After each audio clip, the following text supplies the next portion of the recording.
संक्रांती निमित्तानं पंढरपूरच्या विठ्ठल मंदिरात महिला भाविकांनी मोठी गर्दी केल्याचं पाहायला मिळालंय। मकर संक्रांती दिवशी पंढरपूरला येऊन वाणवसा करण्याला अनन्यसाधारण महत्त्व आहे। यामुळे महाराष्ट्रातून हजारो महिला वाणवसा करण्यासाठी पंढरपूरला येतात। यामुळे मंदिर प्रशासनाकडूनही महिलांच्या दर्शनासाठी सोय करण्यात आली आहे।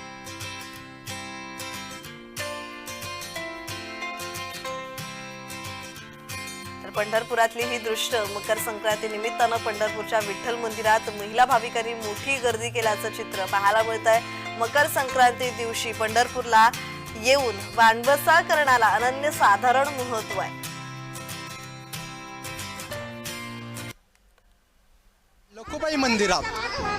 लखुबाई मंदिर म्हणजे माता रुक्मिणीचंच मंदिर। माता रुक्मिणी रुसून पंढरपूरला आली आणि दिंडीरवनात लपून बसली, म्हणून येथील रुक्मिणीला लखुबाई असं म्हटलं जातं।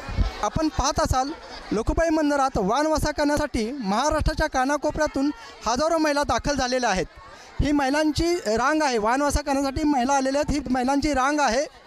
संक्रांती दिवशी लखुबाई मंदिरात वाणवसा केल्याने पतीला दीर्घायुष्य मिळतं, संसार सुखाचा होतो, संसारात सौख्य नांदतं, अशा प्रकारची धारणा असल्यामुळे गेले शेकडो वर्षापासून संक्रांती दिवशी हजारो महिला भाविक ह्या पंढरपूरला वाणवसा करण्यासाठी येतात, लखुबाई मंदिरात येतात।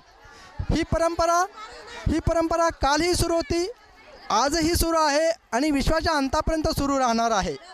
चांगल्या परंपरा, विशेषतः आध्यात्मिक परंपरा मानवी जीवनाला खूप पूरक आहेत, त्या पूरकच ठरतात आणि हेच खूप काही सांगून जातं। संतोष कुलकर्णी, जय महाराष्ट्र न्यूज, पंढरपूर।